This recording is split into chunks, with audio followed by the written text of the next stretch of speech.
रामू श्यामू जल्दी से सजावट पूरी कर लो, शादी का और भी काम बाकी है। मैं चाहता हूँ कल मेरी दोनों बहू इस घर में आए तो अपने ससुराल को देखते ही रह जाएं। और हाँ, दोनों बहू के लिए गाड़ी मंगवा दो, गाड़ी की सजावट करवानी है। साहब, दोनों गाड़ी गुलाब और ऑर्किड के फूल से सजवा दूं? हाँ करवा दो, मेरी बहू का स्वागत भी तो अच्छे से होना चाहिए ना। नहीं पापा, इसकी कोई जरूरत नहीं है। वो मेरी वाली ज्यादा ही मॉडर्न है। उसने तो कल ब्राइड एंट्री भी रॉयल रखवाई है शादी में, और वो अपने ससुराल में थार में बैठकर आना चाहती है, जो कि उसके पास है। तो आप गाड़ी बुक मत करवाइए। अच्छा ठीक है श्यामू, ऐसा करो, एक गाड़ी करवा दो, मेरी बड़ी बहू तो आएगी ना। क्यों, इसकी भी क्या जरूरत है? अपनी पसंद की गवार बहू इस घर में लेकर आ रहे हो, ये काफी नहीं है? और जब मेरी मॉडर्न बहू अपना इंतजाम करके खुद आ रही है थार की गाड़ी में, तो बड़ी वाली भी ऐसे ही कर लेगी। हम उस गवार की क्यों गाड़ी सजवाएं? अच्छा ठीक है, वो अपने आप आ जाएगी। अब खुश, ज्यादा हाइपर मत हो, बच्चों की शादी का टाइम है। हाँ ठीक है।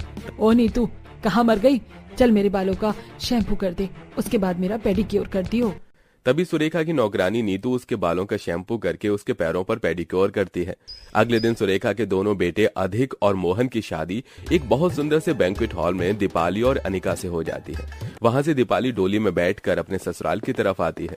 डोली से उतरकर घूंघट में शर्मा कर वो ससुराल के गेट की तरफ पहुंचती है, जहां सारे नौकर उस पर फूलों की बरसात करते हैं।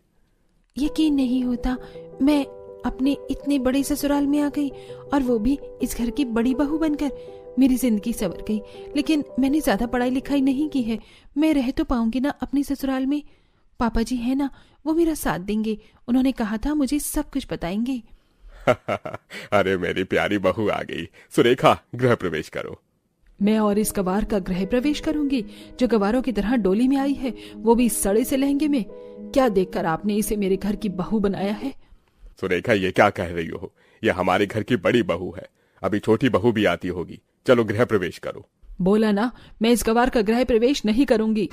ठीक है, तो मैं ही कर देता हूँ। यह सुन दीपाली की आंखों में आंसू आ जाते हैं और ओम प्रकाश अपनी बहू की आरती कर उसे घर में अंदर बुलाता है। इतने में थार वाली गाड़ी का हॉर्न बजता है और साथ हाथों में आरती की थाली ससुर से छीन कर कहती है, मेरा छोटा बेटा और मॉडर्न बहू आ गए, बस जल्दी से घर के अंदर आ जाए। अब तो फिर मेरी भी टीम होगी, रहना आप अपनी गवार बहू के साथ। हाँ ठीक है। तभी गाड़ी की छत से बाहर सिर निकालकर मॉडर्न बहू फायर गन चलाकर मस्ती में आती है। वाह, मैं आ गई। हाय मेरी प्यारी बहू रानी। मोहन, मुझे कार से निकलने में हेल्प करो। हाँ, आ जाओ। तभी कार से बाहर निकलकर अपने सिर का पल्लू हवा में गिराकर डांस करते हुए अनिका ससुराल की तरफ बढ़ती है।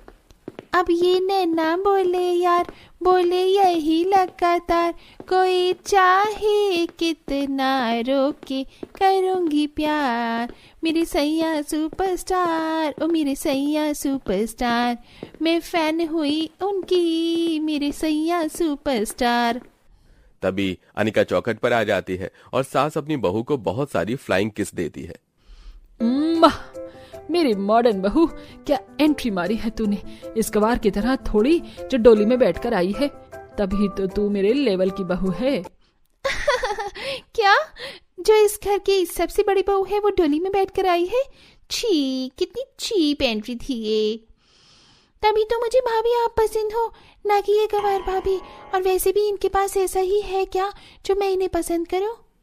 मोनिका, तुम अपनी हद पार कर रही हो। इस घर में तुम्हारी एक नहीं दो भाभी आई हैं।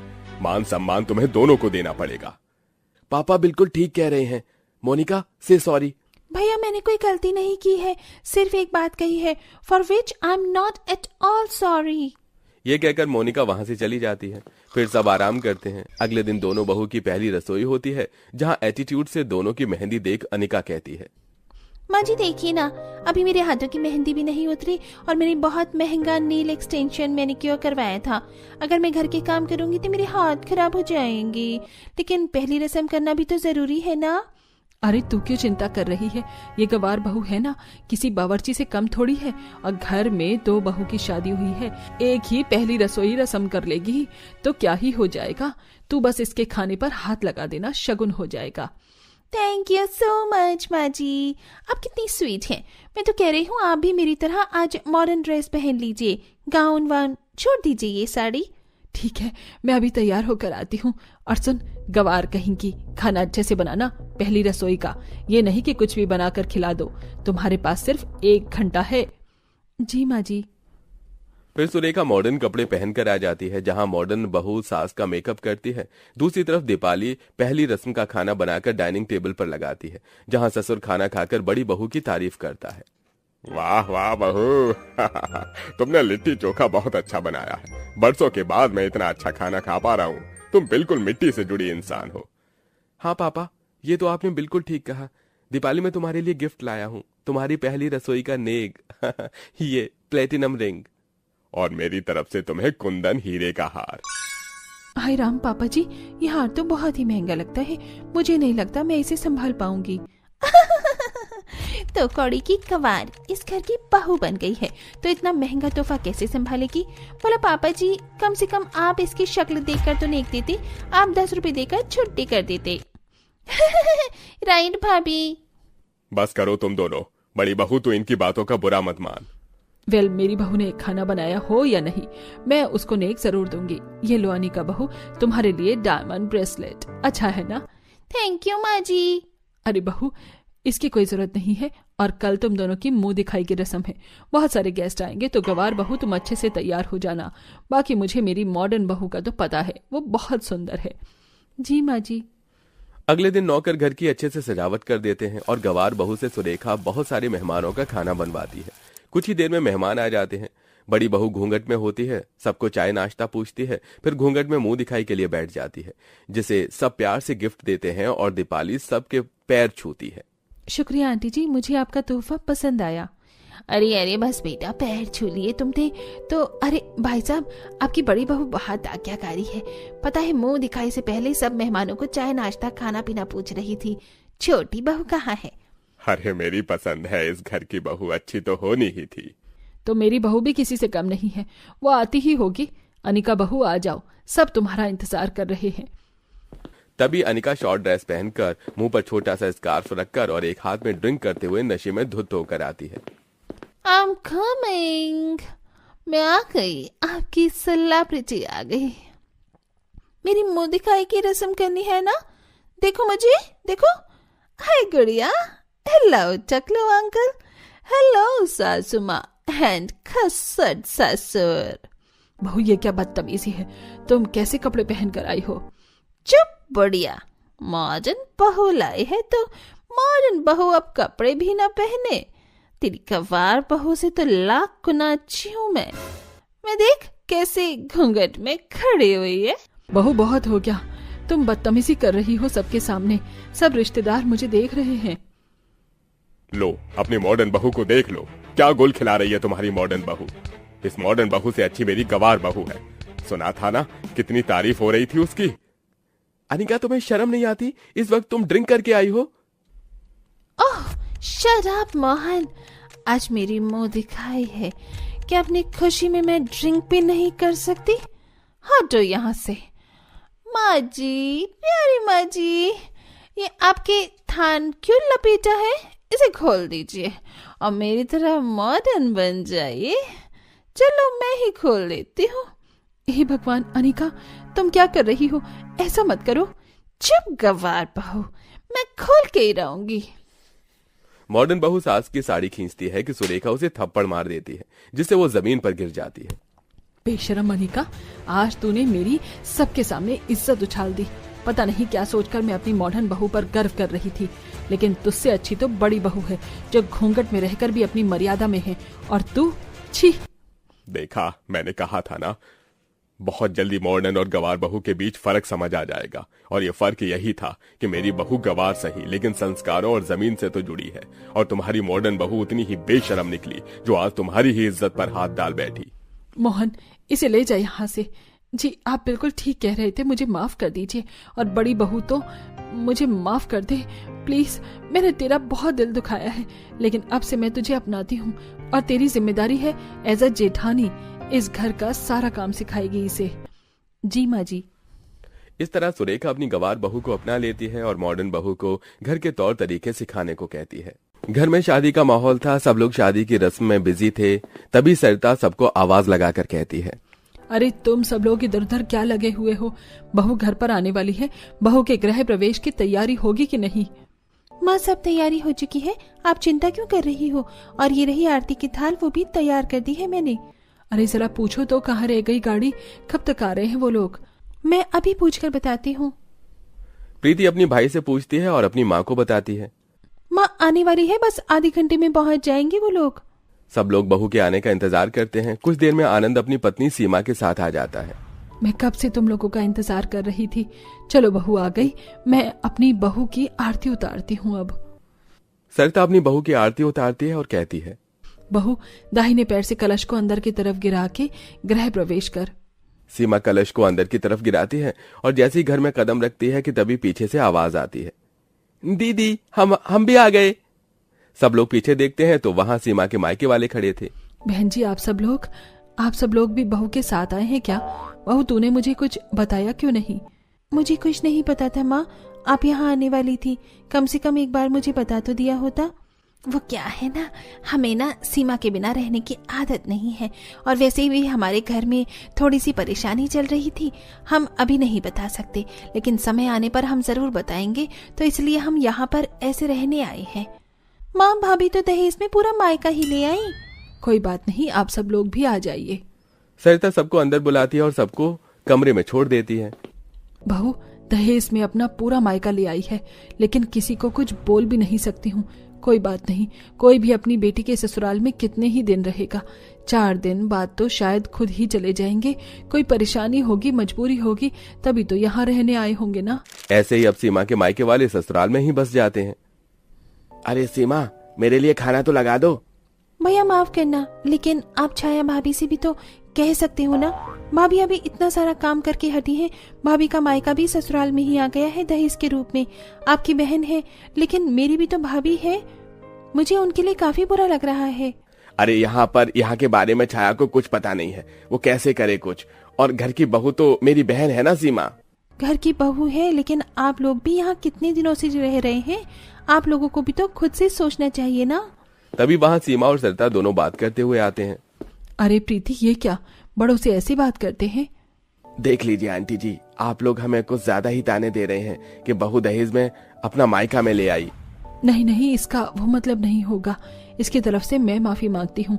आप लोग यहाँ पर कितने भी दिन आराम से रह सकते हैं। आप लोगों का ही घर है। अरे कल को हमें कोई मुसीबत होती है, हमारे साथ कोई घटना होती, तो आप हमें रहने के लिए घर नहीं देते? हमारा रिश्ता जुड़ गया है, एक परिवार है हम, तो क्या ही शिकायत करना। वही तो मैं समझाने की कोशिश कर रहा था इतनी देर से, लेकिन प्रीति मेरी बात समझ ही नहीं रही थी। अच्छा हुआ आपने प्रीति की गलतफहमी दूर कर दी। सीमा के मायके वाले बेशरम की तरह वहीं पर बसे थे और किसी काम के लिए भी हाँ नहीं करते।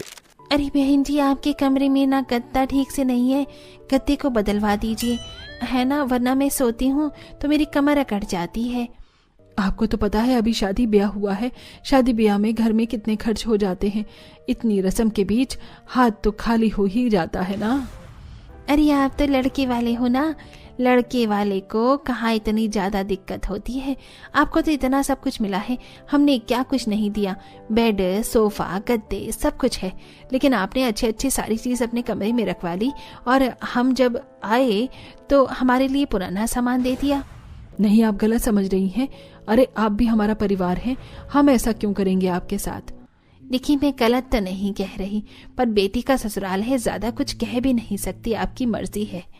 सीमा को अपने ससुराल वालों के साथ ऐसा बर्ताव होता हुआ देखकर बिल्कुल भी अच्छा नहीं लगता। मैं किसी को कुछ भी नहीं कह सकती। अगर मायके वालों को कुछ कहूंगी तो लगेगा कि 4 दिन में ही अपने ससुराल वालों की तरफदारी कर रही हूँ। लेकिन मेरे मायके वालों को भी तो ये समझना चाहिए ना कि वो मेरे ससुराल में आकर ऐसे बस रह नहीं सकते। ऊपर से हर कोई ताने दे रहा है। सीमा काफी परेशान हो जाती है। ऐसे ही कई दिन निकल जाते हैं। कुछ दिनों बाद सब लोग साथ में बैठे होते हैं, तभी सीमा के पिता कहते हैं, अरे इतने दिन हो गए यहाँ पर तो कुछ अच्छा बनता ही नहीं, और ना ही कुछ बाहर से आता है ना पापा? मेरा भी आज कुछ बाहर से खाने का मन कर रहा है। आज हम कुछ बाहर से मंगवा लें? मेरा तो काम ठीक से नहीं चल रहा है, इसलिए मैं तो मंगवा नहीं सकता। वैसे आनंद जीजा जी से बोल देते हैं। हाँ, अरे उन्हें भी तो कभी सीमा के मायके वालों के लिए कुछ करना चाहिए ना। मेरा तो मलाई चाप खाने का मन कर रहा है। कोई बात नहीं आनंद जीजा जी, मंगवा रहे हो ना आप? आप सबका अगर इतना मन है तो ठीक है, बता दीजिए सबको क्या क्या खाना है। मुझे तो आज तंदूरी नान, मलाई चाप, शाही पनीर, कढ़ाई पनीर और। भैया आप ये कैसे कह रहे हैं? अरे आप इतने समय से यहाँ रह रहे हैं, घर वाले कोई कुछ कह नहीं रहा, कम से कम आपको भी तो सोचना चाहिए ना। आप खुद ही मंगवा लीजिए अगर आपका इतना मन है। अरे तो तू भी अभी से ही ससुराल वालों की हो गई, हमारे बारे में कुछ सोच ही नहीं रही है। अपने भाई के लिए भी तो कभी सोच लिया कर। देख लो माँ, ये हमारी इकलौती बहन है, आपकी इकलौती बेटी है, लेकिन हमारे बारे में नहीं सोचा। मैं सबके बारे में सोच रही हूँ, बस आपके बारे में नहीं। मुझे भी बुरा लगता है जब कोई कहता है ना कि मैं दहेज में मायके वालों को लेकर आई हूँ, लेकिन आपको ये सब नहीं दिखेगा। अरे लोगों का तो काम ही कहना है। आप लोगों को जब कोई दिक्कत नहीं, हमें कोई दिक्कत नहीं, तो हम लोगों की बातों पर क्यों ध्यान दें? हाँ भाई साहब, आप बिल्कुल सही कह रहे हैं, हमें कोई परेशानी नहीं, आपको भी परेशानी है तो लोगों की बातें पर क्या ही ध्यान देना। और बहू तू अपने मायके वालों को ऐसे ही क्यों सुना रही है? ऐसे नहीं कहते हैं। अरे तेरे मायके वाले हैं, अगर तू उनको ऐसे बोलोगी तो कितना बुरा लगेगा उनको। मैं तो चाहती हूँ थोड़ा बुरा लगे और बस यहाँ आ जाए, लेकिन अब मैं क्या ही करूँ। सीमा अपने ससुराल वालों की वजह से ज्यादा कुछ कह नहीं पाती। कुछ दिनों बाद प्रीति अपनी माँ के पास जाती है। माँ बस बहुत हो गया, भाभी के मायके वाले दहेज में आ गए हैं और जाने का नाम ही नहीं ले रहे। अरे कोई सामान भी होता है ना तो कुछ टाइम बाद वो एक्सपायर कर जाता है, लेकिन भाभी के मायके वाले यहाँ से जाने का मन ही नहीं कर रहा उनका। अरे हमें अपनी परेशानी तो बताएं कि आखिर क्या परेशानी है जो वो यहाँ कर रह रहे हैं।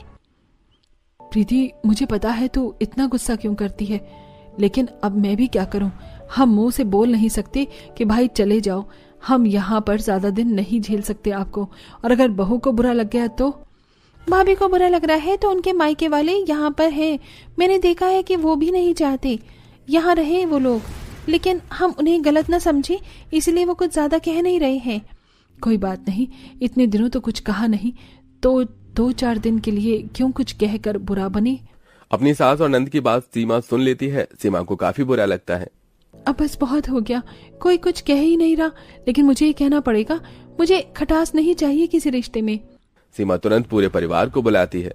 माँ आप सब साफ साफ बता दीजिए कि ऐसा क्या हुआ है कि आपको यहाँ आकर रहना पड़ रहा है। नीलम, दरअसल हमारे घर पर केस चल रहा है, इसलिए हम यहाँ पर रह रहे हैं। माँ ऐसी बात है तो हमें बताना चाहिए था ना, हम भी आपको परिवार के समान ही तो हैं। आप मुसीबत में हो तो हमें अच्छा लगेगा क्या ऐसे? हमें लगा आप लोग हमारे बारे में क्या सोचेंगे, इसलिए नहीं बताया। लेकिन अब परेशानी वाली कोई बात नहीं है। ये फ्रॉड केस था और वो खत्म हो चुका है और अब हम जा रहे हैं। आप लोग अगर सच बताकर रहते हैं तो हमें ज्यादा अच्छा लगता है, लेकिन दहेज में मैं मायका नहीं लेकर आई थी। अरे अब आप जा रहे हैं तो मैं रोकने भी तो नहीं चाहती ना, क्योंकि कई बार दूरियों की वजह से ही रिश्ते करीब रहते हैं। इसी के साथ अंत में सीमा दहेज में जो मायका लाई थी वो वापस चले जाते हैं और सीमा अपने ससुराल वालों के साथ खुश रहती है।